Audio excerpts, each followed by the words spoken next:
My family left me alone on Christmas dinner and used my money to go on a family cruise. I sold all the family assets when they came back. They had nowhere to live. I'm glad to have you here. Follow my story until the end and comment the city you're watching from so I can see how far my story has reached. The scent of cinnamon and apple pie filled my kitchen as I carefully placed the last of the hand-painted name cards around my dining table. 70 years old, and I still took pride in these little touches. I smoothed down the embroidered tablecloth, my mother's, now mine, and adjusted the centerpiece of pine branches and red candles. Perfect, I whispered to myself, stepping back to admire my work. The table was set for 12, my 3 children with their spouses, 5 grandchildren, and me. Christmas dinner, the way it had always been since Frank passed away 25 years ago. I glanced at the clock, 2:30 p.m. They'd be arriving at 4. Just enough time to shower and change into the dark green dress I'd bought specially for tonight. As I turned to head upstairs, my phone buzzed on the kitchen counter. Robert, my eldest. My heart warmed, probably calling to ask if he should bring extra wine or to check if little Emma could have the bedroom with the rocking chair she loved so much. "Hello, sweetheart," I answered, my voice light with anticipation. "Hey, Mom." Something in his tone made me pause.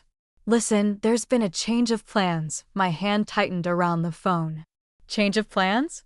What do you mean?" "We're not coming for Christmas dinner," he said, his words rushing together. "Actually, none of us are. We decided to do something different this year." I lowered myself onto a kitchen chair, suddenly needing to sit. "Different? I don't understand." Robert cleared his throat. "We're on a cruise. All of us. Me and Patricia, Lisa and David, Michael and Jennifer, all the kids too." "A cruise?" I repeated, the words not making sense. "But it's Christmas Eve. I've been cooking since yesterday morning." "Yeah, it was kind of last minute," he said, and I could hear the forced casualness in his voice. "Lisa found this amazing deal for a family cruise, 15 days in the Caribbean. We couldn't pass it up." The phone felt heavy in my hand. Why didn't anyone tell me? I could have come too. A pause. "Well, Mom, you know how you get seasick." And there wasn't enough room anyway. It was exactly enough cabins for our immediate families. Immediate families. The words stung more than they should have. "When did you all leave?" I asked, struggling to keep my voice steady. "This morning. We're already at sea." I heard laughter in the background, the clink of glasses. "Listen, Mom, I've got to go. They're doing this welcome thing on the main deck. Merry Christmas." "Okay, we'll call you when we get back." The line went dead before I could respond. I sat at my empty kitchen table, the phone still clutched in my hand, surrounded by the smells of a feast no one would eat. Slowly, I rose and walked to my purse, fishing out my reading glasses and bank card. With trembling fingers, I logged into my online banking app, and there it was, a withdrawal of $12,180 from my savings account 3 days ago. The description read Royal Caribbean Cruises. My legs gave out, and I sank back onto the chair. They had used my money, my savings, without asking, to take a family vacation without me. Outside, snow began to fall, delicate flakes gathering on the windowsill. I watched them, feeling numb. The turkey in the oven would be done in an hour. The sweet potatoes were ready to be reheated. The pies, apple and pumpkin, cooled on the counter. My gaze drifted to the Christmas tree in the living room, twinkling with lights and laden with ornaments collected over decades. Beneath it sat carefully wrapped presents, one for each child, each grandchild, each in-law, selected with thought and wrapped with care. I rose on unsteady legs and walked to the dining room. Again, 12 place settings, 12 chairs, 12 name cards. I picked up Robert's, then Lisa's, then Michael's, then each of their spouses and children. One by one, I collected the name cards, stacking them neatly. Then I gathered the extra plates, the unused silverware, the empty glasses. I reduced the table to a single place setting, just one, mine. As darkness fell outside, I sat at the head of my table, Christmas lights reflecting in the window behind me. I could see my reflection, an old woman alone on Christmas Eve. A feast prepared for loved ones who chose not to come. I thought about calling someone, a neighbor perhaps, or my sister in Ohio. But pride kept my hands still. I couldn't bear to explain. Instead, I served myself a plate of food I no longer had an appetite for and poured a glass of the expensive wine I'd bought for the occasion. I raised my glass to the empty chairs. "Merry Christmas to me," I whispered, my voice echoing in the silence of my house. As I took a bite of turkey that tasted like cardboard in my mouth, I made myself a promise. This would be the last Christmas I spent being taken for granted. The last time my children would see my love as something to be used and discarded at their convenience. They had no idea what awaited them when they returned from their cruise. No idea at all. That night, after clearing away most of the uneaten food and wrapping leftovers that would feed me for weeks, I found myself unable to sleep. My bedroom felt cavernous, filled with echoes of a family that had chosen to abandon me on Christmas. I got up and made my way to the attic, pulling down the old cedar chest that held the remnants of my life. Inside were photo albums, letters, and mementos, physical proof of a lifetime of sacrifices made for children who couldn't spare me a single holiday. The first album I opened showed Frank and me, young and radiant on our wedding day. He was so handsome in his Navy uniform, his smile wide and sincere. We had been married just 6 years when the heart attack took him at 34, leaving me a widow with 3 small children: Robert, 5, Lisa, 3, and Michael, just 18 months old. I traced Frank's face with mine. I fingered it, remembering how terrified I'd been. It was 1979, and suddenly I was alone with 3 children and a mortgage. Frank's life insurance had paid off most of the house, thank God, but it wasn't enough to support us long-term. The next album showed the children growing up: Robert's first day of school, Lisa's ballet recital, Michael's baseball games. What the smiling photos didn't reveal was how I'd worked 2 jobs for 15 years to keep this roof over their heads, secretarial work during the day and waitressing 4 nights a week. My sister Nancy would watch the kids on those evenings, and I'd come home long after they were asleep, my feet swollen, my back aching. I flipped through pages of holidays past, Christmases where I'd managed to get each child exactly what they wanted, though it meant I went without new clothes or proper winter boots. Birthdays where I'd stayed up all night making elaborate cakes because I couldn't afford to buy them from the bakery. One photo made me pause: Robert's high school graduation. He was beaming in his cap and gown, holding the keys to the used car I'd scraped and saved to buy him. What the picture didn't show was that I'd taken on extra shifts for 6 months to afford it, or that I'd continued driving my own car until it literally died on the highway 2 years later. I found Lisa's college acceptance letter tucked into another album. She'd gotten into NYU, her dream school, with a partial scholarship. The remaining tuition had nearly broken me financially, but I'd never let her know that I remortgaged the house silently, stoically. When she graduated and landed her first job at a publishing house in Manhattan, her success felt like mine too. Then came Michael's rebellious years, the calls from school, the minor scrapes with the law, the string of jobs he couldn't seem to keep. I found the receipt for the lawyer I'd hired when he'd been caught with marijuana at $19,300 I didn't have, put on a credit card. I spent years paying it off. Behind the albums were the property deeds, the main house purchased with Frank and then refinanced twice to put the kids through college, the small lake cottage we bought the year before Frank died, which I'd almost sold during the lean years, but somehow managed to keep, and the vacant lot Frank had inherited from his father, which I'd held on to because he'd always talked about building a family vacation home there someday. All 3 properties were solely in my name. Now Frank had made sure of that before he passed, wanting to protect me and the children. I closed the chest and walked to the window, looking out at the snow-covered yard where my children had once built snowmen and had snowball fights. The yard I still paid to have mowed and maintained, though I could barely bend a garden anymore. My whole life had been devoted to giving them stability, opportunities, a foundation from which to build their own lives. I'd gone without, worked until I was exhausted, put my own dreams aside, all so they could have bank information somehow. Lawrence nodded slowly. That's elder financial abuse, Edna. We could pursue legal action. I shook my head. No, I don't want to go that route. Not yet, anyway. I took a deep breath. What I want to know is this. The house, the lake cottage, the empty lot, they're all still in my name alone, correct? Yes, he confirmed, pulling out a file. After Frank passed, everything transferred to you. You've never added any of the children to the deeds despite my suggesting it for estate planning purposes. Thank God for my stubbornness, I murmured. Tell me, Lawrence, legally what can I do with these properties? They're yours, Edna. You can do whatever you want with them. Sell them, rent them, gift them. He peered at me over his reading glasses. What exactly are you thinking? I sat up straighter. I want to sell all of them quickly before my family returns from their cruise. Lawrence's eyebrows shot up. All of them? Even the main house.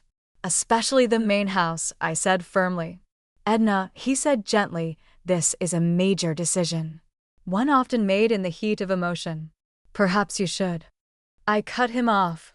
Lawrence, I spent 45 years in that house. Raised my children there. Every corner holds a memory. But do you know what my children see when they look at it? I didn't wait for his answer. Dollar signs. They see their inheritance, property values, what they can get from me when I'm gone. I leaned forward. I found something when I was looking for the property deeds, a brochure for Sunny Pines assisted living with notes in Robert's handwriting about convincing Mom it's time. They were planning to put me in a home, Lawrence. After the holidays, after returning from their cruise. Lawrence's face darkened. I see. No, you don't, I said, my voice breaking slightly. My children, whom I sacrificed everything for, were planning to take my home, my independence, and my dignity. They were just waiting for the right moment. I composed myself, straightening my spine. I refuse to be a burden they need to deal with. I refuse to be an inconvenience they plan around. And most of all, I refuse to leave them a windfall they clearly don't deserve. Lawrence studied me for a long moment, then nodded. All right, Edna. If you're certain this is what you want, I'll help you. The market is strong right now. We can likely sell all 3 properties quickly, especially if we price them competitively. Good, I said, a strange calm settling over me. I want to be in my own place, something small, manageable, that I choose for myself before they return. That's a tight timeline, but doable, he said, pulling out a legal pad. And what about their belongings in the house? I hadn't considered that.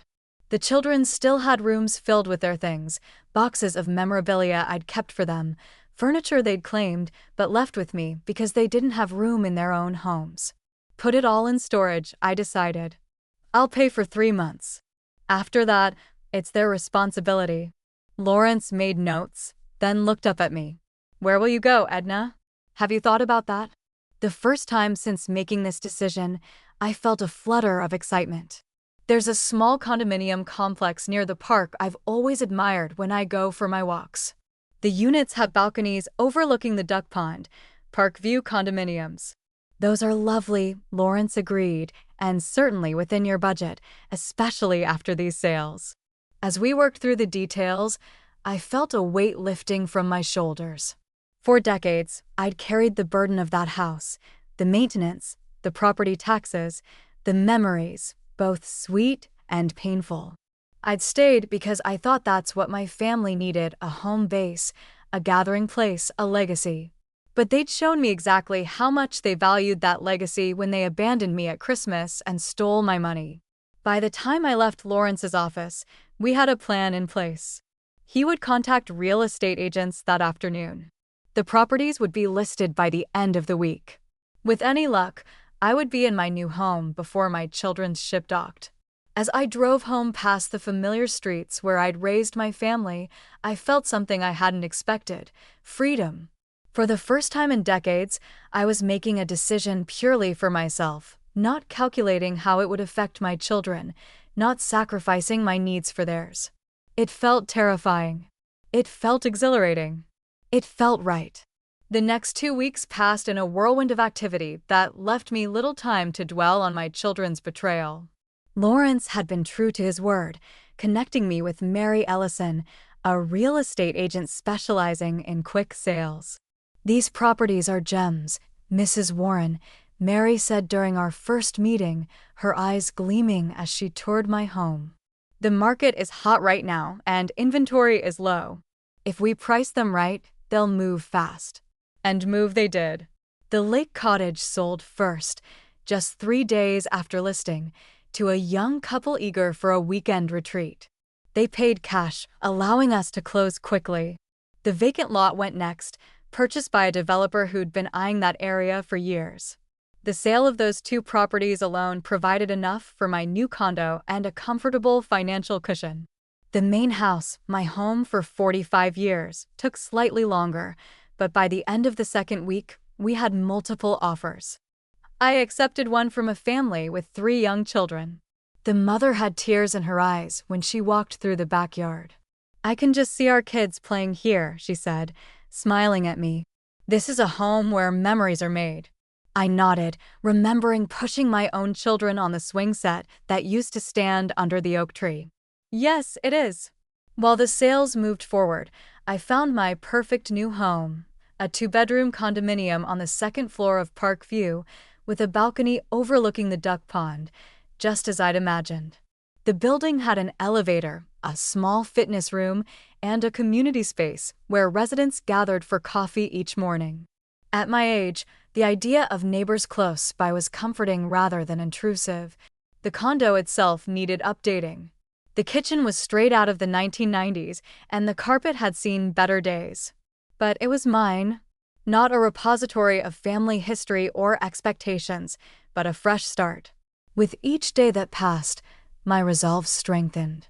There were moments of doubt, of course, times when I'd find myself standing in Robert's old bedroom, running my fingers over the height marks on the door frame, or sitting on the window seat in Lisa's room where we'd read stories together. And my heart would ache with memories. But then I'd remember Christmas Eve, the silent house, the uneaten food, the phone call that changed everything, and the doubt would vanish, replaced by a steely determination. I hired a moving company to pack only what I wanted to take: my bedroom furniture, my favorite living room chair, family photos carefully selected, Frank's desk, my kitchen essentials, and personal items I couldn't bear to part with. Everything else would go to the children's storage unit or be donated to charity. "Are you sure you want to leave the dining room set?" the moving foreman asked, eyeing the solid cherry table and chairs that had been the site of countless family meals. "It's a valuable piece." I looked at the table, remembering last Christmas Eve, 12 place settings reduced to 1.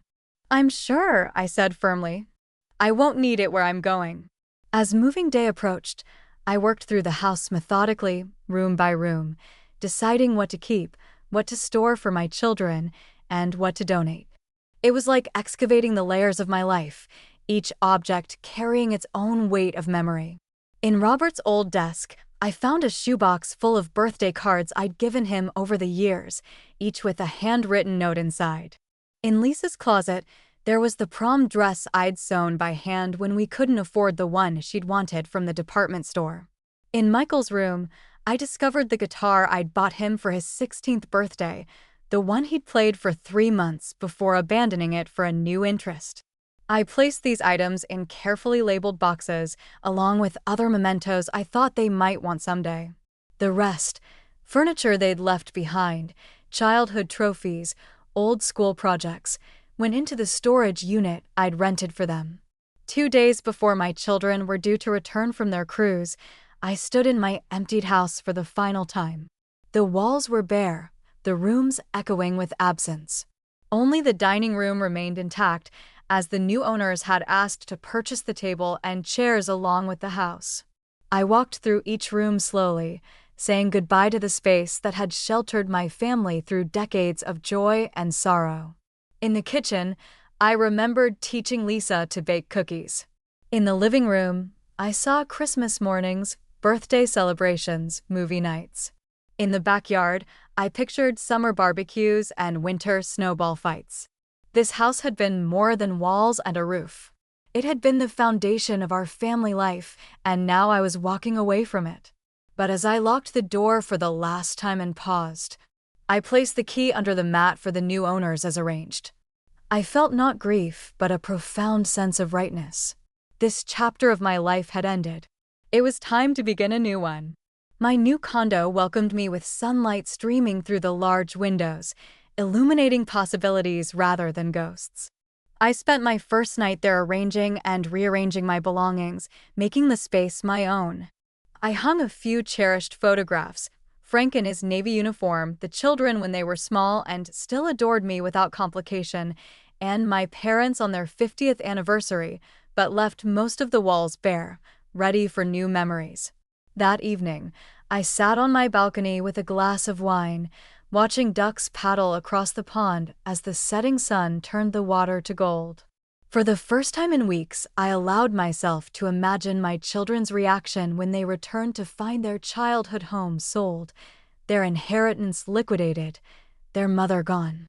There would be shock, certainly anger, undoubtedly perhaps even accusations about my mental competence. I wasn't naive about how adult children sometimes handle aging parents who assert independence, but I was prepared. Lawrence had helped me update my will, removing my children as direct beneficiaries and instead establishing trusts for my grandchildren's education. He'd also prepared a durable power of attorney, naming my sister Nancy, not my children, as decision-maker should I become incapacitated. I had protected myself from their manipulation while ensuring my grandchildren's futures. It was the best compromise I could make between the love I still felt for my family and the need to stand up for myself. Tomorrow they would return. Tomorrow they would learn what their betrayal had cost them.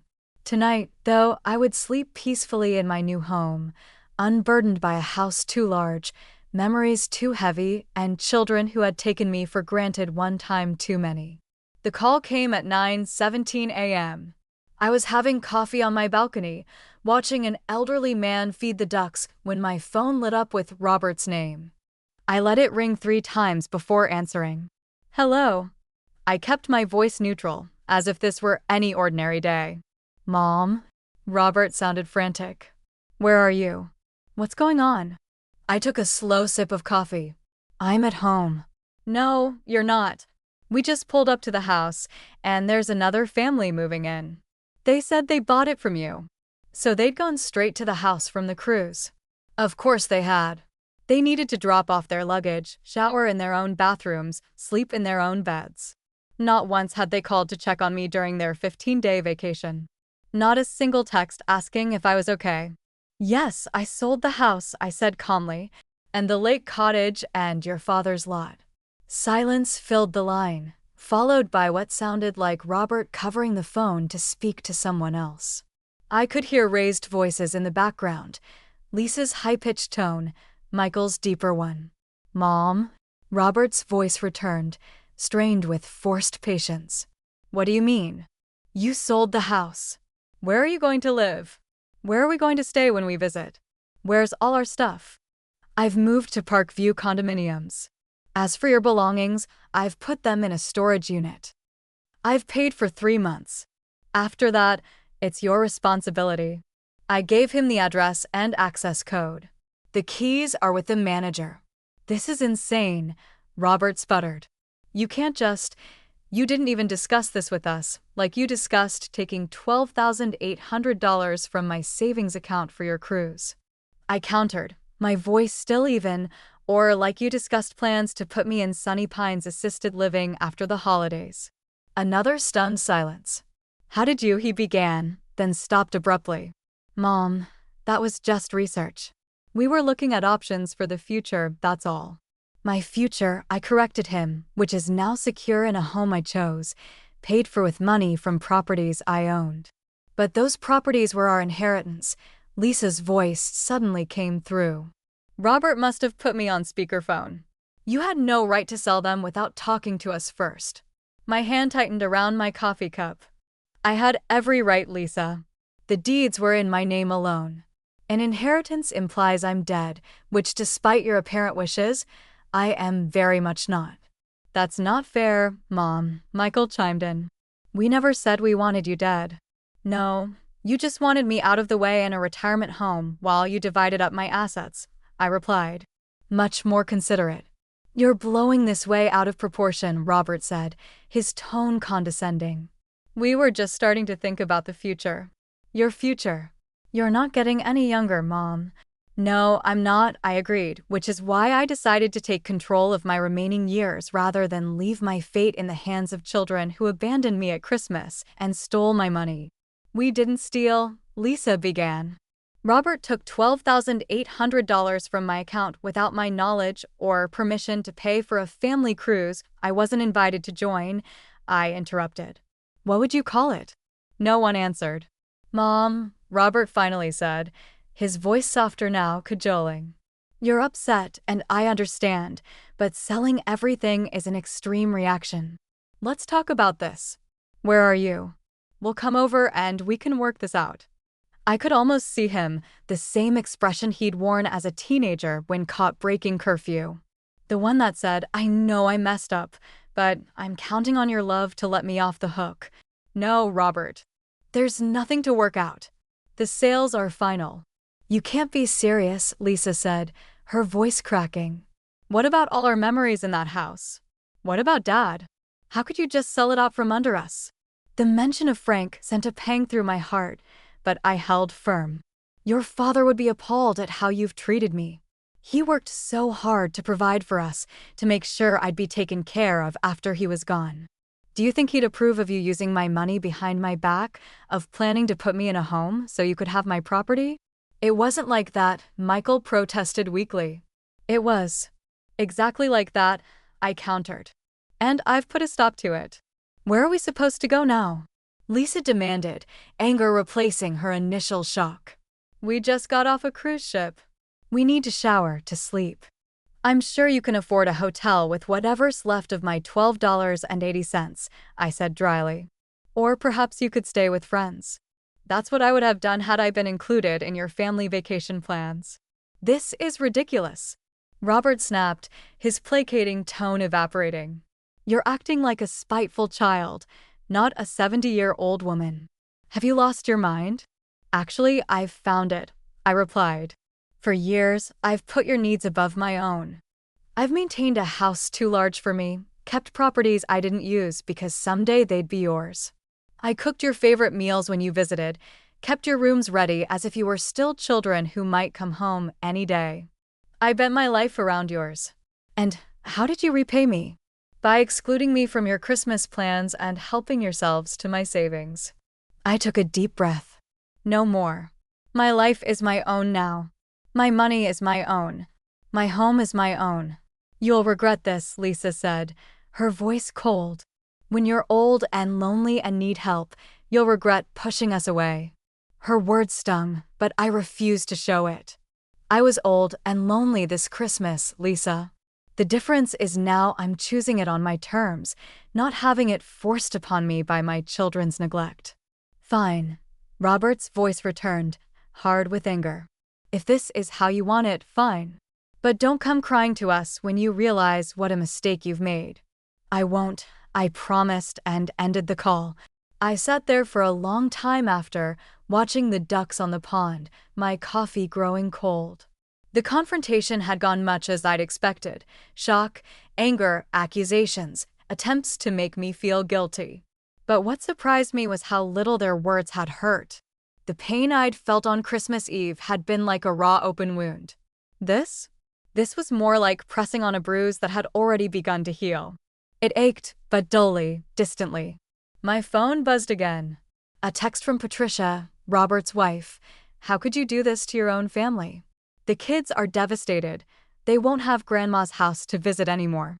I hope you're happy with yourself. I didn't respond. Instead, I turned off my phone, set it on the table, and leaned back in my chair, closing my eyes against the morning sun.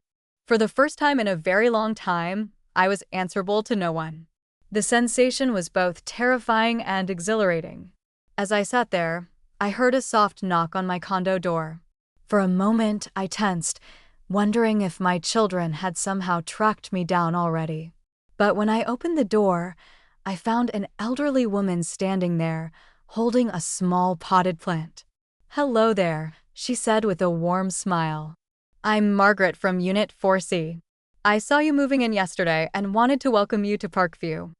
I stared at her for a moment, then smiled back, accepting the plant. "I'm Edna. Thank you for the welcome. Would you like to come in for coffee?" As Margaret stepped into my new home, I felt something unexpected. The first fragile tendril of a new beginning. 6 months had passed since the day I answered that fateful phone call from my children. 6 months of change, of growth, of learning who Edna Warren was beyond being a mother, a widow, a keeper of an empty family home. Spring had turned to summer, and my balcony garden flourished with herbs and flowers. I'd repainted the condo in colors I'd always loved, but Frank had found too bold: a soft sage in the living room, a warm terracotta in the kitchen. I'd replaced the dated carpet with hardwood floors, easier on my aging knees and much more elegant. More importantly, I'd built a new life. Every morning, I joined the coffee group in the community room where I'd found friends in Margaret, who'd first welcomed me, and in Arthur, a retired English professor who shared my love of mystery novels. 3 times a week, I attended water aerobics at the community center. On Tuesdays, I volunteered at the library, reading to children during story hour. I was busier, more engaged, more myself than I had been in decades. My relationship with my children remained fractured. After our initial confrontation, weeks had passed with no contact. Then came cautious, formal text messages, Robert letting me know they'd emptied the storage unit, Lisa asking for her grandmother's recipe box, Michael inquiring about some old sports memorabilia he couldn't find. I responded to these practical queries but maintained my distance emotionally. The wound was still too fresh, the betrayal too profound. They made attempts at reconciliation, of course. Mother's Day brought cards with carefully neutral messages. My birthday in June prompted stiff phone calls, but none of them apologized for what they'd done, and I refused to pretend it hadn't happened. My grandchildren were a different matter. Emma, Robert's 12-year-old daughter, had been the first to reach out, sending me a hand-drawn card with a message that broke my heart. "I miss you, Grandma. It's not the same without your house to visit." I'd called her immediately, assuring her that while the house was gone, I was very much still here. We arranged for her to visit my new home, and Robert reluctantly dropped her off one Saturday afternoon. "This is so cool, Grandma," she exclaimed, exploring my condo with unfeigned enthusiasm. "You can see the ducks from your balcony." That visit opened a door. Soon, my other grandchildren began coming by, sometimes with their parents waiting awkwardly in the car, sometimes dropped off for a few hours. I took them to the park, taught them to bake in my new kitchen, helped with homework at my smaller but still welcoming dining table. Through them, I maintained a connection to my family, even as I established clear boundaries with my children. Today was special, though. Today marked exactly 6 months since I'd moved into Parkview, and I'd invited all 3 of my children, and only my children, for dinner. No spouses, no grandchildren, just us. As I prepared a simple meal of roast chicken and vegetables, I felt a strange calmness. This wasn't about reconciliation or forgiveness. Not yet. This was about clarity, saying things that needed to be said without anger or haste. They arrived together, a united front. Robert, still handsome at 46, had hair beginning to gray at the temples. Lisa, elegant at 44, wore a dress that probably cost more than my monthly mortgage payment. Michael, boyish at 42, fidgeted with his car keys as if planning a quick escape. "Come in," I said, stepping aside to let them enter my home, my new home, which none of them had yet visited. "Thank you for coming," they murmured polite greetings, their eyes darting around, taking in the transformed space. Gone were the familiar antiques and heirlooms that had filled our family home. In their place were new pieces I'd chosen just for me, A comfortable sectional sofa, perfect for my shorter stature, artwork that spoke to my taste, not Frank's, a sleek television mounted on the wall where I watched my favorite shows without apology. "It's nice," Lisa offered, sounding surprised. "Very modern." "Thank you," I replied, gesturing toward the dining area. "Please sit down. Dinner's ready." We settled around my table, small enough that we couldn't avoid looking at each other, but large enough that no one felt crowded. I'd set it with my new dishes, not the china we'd used for family meals for decades. After serving the food, I took my seat and looked at my 3 children. These adults who had come from my body, whom I had raised with love and sacrifice, who had wounded me so deeply. "Before we eat, I want to say something," I began, my voice steady. "6 months ago, I made a decision that shocked all of you. I sold properties you expected to inherit. I moved without consulting you. I established a life separate from the one you'd envisioned for me." Robert started to speak, but I held up my hand. "Please let me finish. This isn't about blame anymore. It's about understanding." I looked each of them in the eye. "For 45 years after your father died, I defined myself as your mother. Everything I did, working multiple jobs, maintaining the house, setting aside my own dreams, I did for you. And I don't regret that sacrifice. It was my choice, made from love." I paused and took a sip of water. But somewhere along the way, that sacrifice became expected rather than appreciated. I became a convenience in your lives, a free babysitter, a holiday host, a keeper of your childhood rooms. Not a person with my own needs and feelings. "Mom, that's not fair," Lisa protested. "We've always appreciated you." "Have you?" I asked quietly. "Was it appreciation that led you to take my money without asking, to plan my institutionalization without my input, to leave me alone on Christmas Eve after I'd spent days preparing a dinner for all of you?" None of them could hold my gaze. "I'm not saying this to hurt you," I continued, my voice softening. "I'm saying it because at 70, I've finally learned that being honest is more important than being nice. I've learned that love doesn't mean letting you treat me as an afterthought." "We never meant to hurt you," Michael said, his voice small. "We just didn't think." "That's exactly right," I agreed.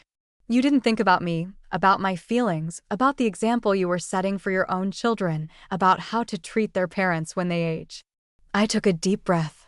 "But I've had 6 months to think, to reflect, to decide what kind of relationship I want with you going forward. And I've decided that I would like us to try again, not as mother and children, but as adults who respect each other." Robert looked up, surprise in his eyes. "You want to reconcile?" "I want to build something new," I clarified. "The old relationship wasn't working. It led us here to this broken place. But perhaps we can create something healthier with clear boundaries and mutual respect." "What does that mean exactly?" Lisa asked cautiously. "It means I am my own person with my own life," I explained. "I won't be available at your convenience. I won't tolerate being taken for granted. I won't give you access to my finances or allow you to make decisions about my future without my full participation." I served myself some chicken before continuing. "It also means I'd like to know my grandchildren better. I'd like to be invited to family gatherings, not as the host, but as a guest who is wanted and welcomed. And someday, when I truly do need help, I'd like to be able to ask for it without fear of being steamrolled." Silence fell around the table as they absorbed my words. Then, surprisingly, Robert spoke up. "I'm sorry, Mom," he said, his voice rough with emotion. "You're right about all of it. We treated you like an extension of ourselves, not like a person. And what we did at Christmas was unforgivable." "It wasn't your finest moment," I acknowledged, allowing a small smile. "But it's not unforgivable. It's just unforgettable."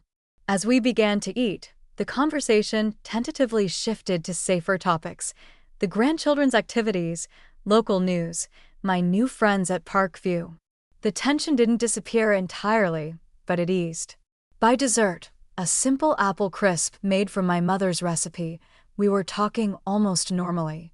When they left that evening, Lisa hugged me, whispering, "I like your new place, Mom. It suits you." Thank you, I replied.